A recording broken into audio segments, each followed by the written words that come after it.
Hello there everybody, my name is Adam Cleary. Welcome to Cleary Towers, the home of the Space Jacket, and this is a Star Trek list. Now, the thing is, my favourite Star Trek quote is, "Luke, I am your father." Ha ha ha ha ha ha, etc, etc. But you see what I've done there? I've neatly illustrated the point that people quite often get things confused, and in some cases just straight up make things up when it comes to pop culture. Of course, the line, "Luke, I am your father," was never in Star Trek, but more to the point, it was never even in Star Wars. It's a common misconception. Loads of people think that was a line uttered in the film, but it is not. What Darth Vader actually says is, "No, I am your father." It's completely different, the meaning's slightly twisted and all this, but it gets completely misquoted because it's just a nice line. And Star Trek predates Star Wars by 20 odd years, 1966 or 1965, depending on when you're counting from. It first aired on our television screens, and all that time, there's been plenty of time to come up with loads of myths, urban legends, and false facts, which have somehow stuck to this day. Now, I'm gonna level with you, if you, like me, are a Star Trek hardcore, there's probably not a lot in this video you don't know. These are like the common misconceptions about Star Trek that probably annoy you as much as they annoy me. So if you're sitting there and you're watching this, don't go like, "Oh, I already knew that one." What you should be saying is, "Oh, I hate it when people think that." Look, right, just imagine you're sat here with me, right? We're telling someone who doesn't really know that much about Star Trek all the things they're getting wrong, and we're just like, "Oh god, check out this idiot," etc. That's your job in this. My job is to do the talking, so I'll do that now. My name is Adam Cleary. Yes, this is the Space Jacket, and these are 10 false facts you, or possibly not you, still believe about Star Trek. Number 10, wearing a red shirt means certain death. This became such a popular trope in Star Trek that the very term red shirt now just means somebody who is A, expendable, or B, definitely like, this even made it into Family Guy. Like, they perfectly captured the essence of what makes this so ridiculous. Like, "We're gonna beam down to a hostile alien planet, and the away team will be series regulars. Me, Captain Kirk, you, Mr. Spock, you, Dr. McCoy, and you there, Ensign Ricky. I'm sure you'll be fine." But the thing is, if you actually go through and you analyse all the deaths in Star Trek history, people wearing red shirts are actually it's not even that much. Like, yes, they changed the colour of the uniform from the original series to the Next Generation, and you could count all the gold security officers that bite it as part of that staff, but red shirts don't automatically equal death. And Gene Roddenberry even wrote a thing saying the percentage of people wearing those colour tops on ships was far higher than any other, so of course they're going to die quite a lot comparative to other shirts. Am I splitting hairs?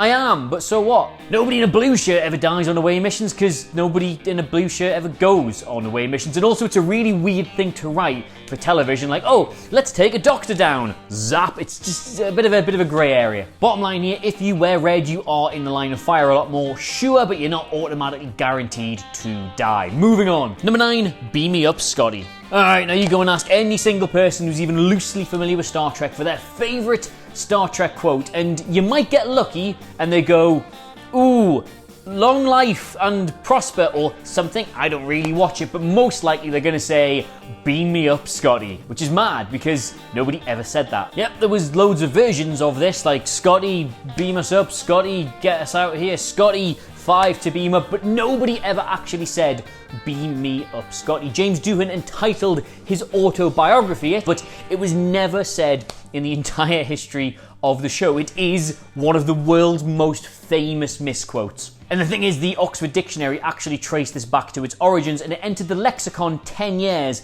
after the pilot of the first show. So people have been saying this for 50 years. 50. Number 8, Vulcans don't have feelings. Yeah, you know this one. Ask anybody what a Vulcan is and they're like, "Oh, it's the pointy-eared ones from Star Trek who don't have any emotions." But that's wrong!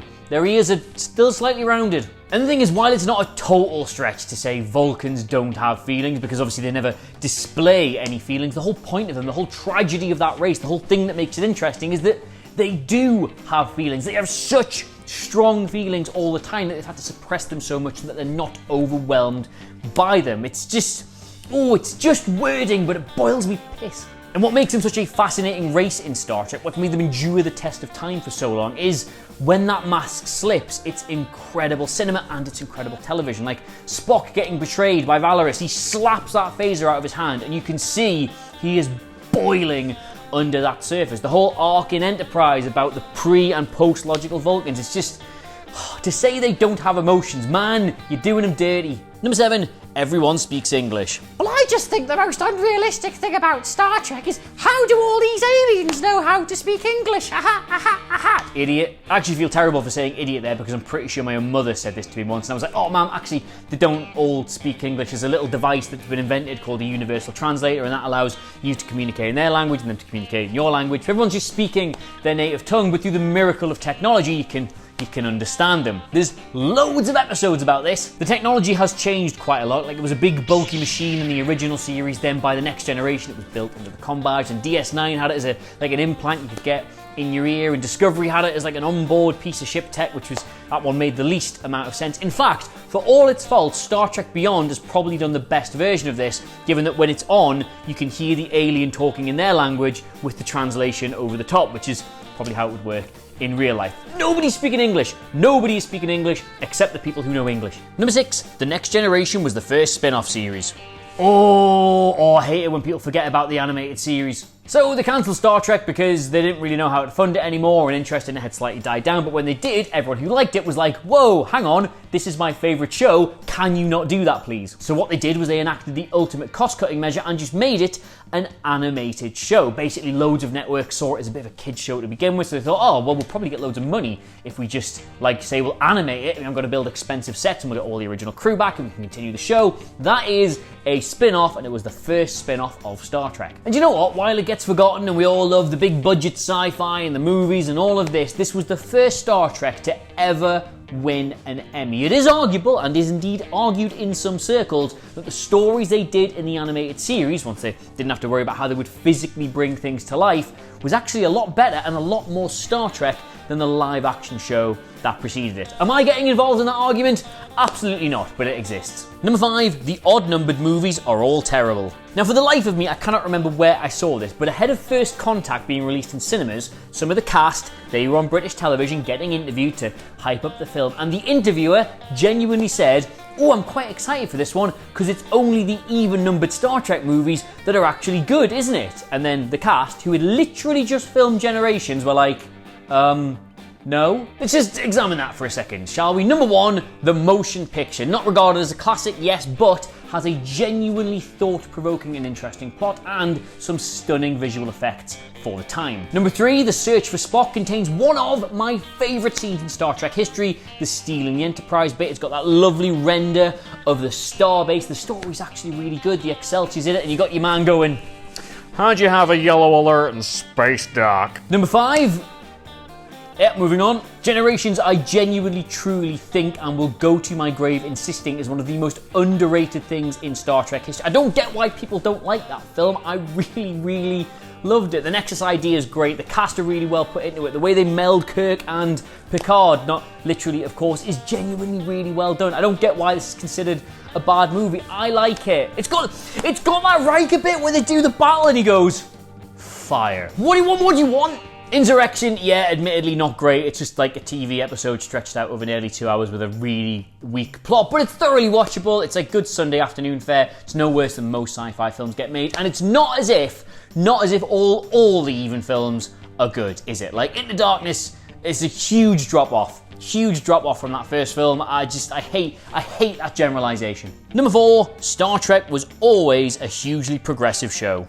I don't really want to touch this with a 10-foot space dock barge pole, but there's always been this argument, indeed I've put it forward, that Star Trek is a really, really, really progressive show. Like, it really does challenge social norms, and it's very, very liberal and left-leaning, and it's just a great, great addition to modern television. However, it's not always been true. A lot of the stuff that show's done has been immensely problematic. I'll tell you what, right, I'm not going to get bogged down in all of this right now, but let me just give you an example, right? The show was heralded as being so progressive because on its bridge there was like a load of white people and a black woman and a Japanese man and a Russian man. The Russian man was from Chicago and was just somebody doing what they thought was a really silly accent. That's a good metaphor for what's wrong with Star Trek sometimes. It's like, look what we've done, isn't that great? And you go, wait, this is dog shit. I'll tell you what, we'll do a full list on it. Let's move on. Number 3, Janeway was the first female captain.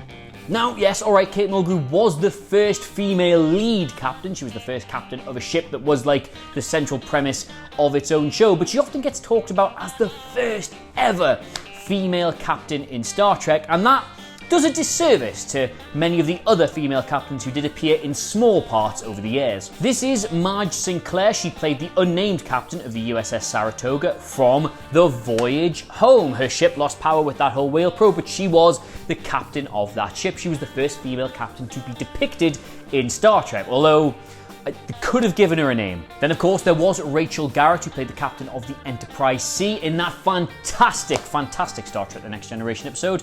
My favourite episode? Maybe my favourite Star Trek The Next Generation episode. She was a woman, and she was a captain. Now, there were, of course, a few others who were either mentioned or depicted across the various shows, but if you want to get really technical about it, and I do, Joanne Linville is the first ever captain or commander in all of Star Trek. Yes, she was a Romulan, but yes, that is her ship. She is in command of it. She beats everyone. And just another little tidbit in the midst of all this, which is admittedly something for another video entirely, Kate Mulgrew wasn't even the first Captain Janeway, but we'll talk about that another time. Number 2, Kirk was the first captain of the Enterprise. No, he wasn't. Captain Pike was the original captain of the Enterprise, and that wasn't apparent from watching the J.J. Abrams reboot of Star Trek, in which Pike is literally the captain of the Enterprise. He was also the captain in the original pilot in 1965, which NBC decided they hated and had the studio remake. They recast loads of people, they changed loads of the characters, they put Kirk in command, and then eventually they circled back round and referenced Pike was originally the captain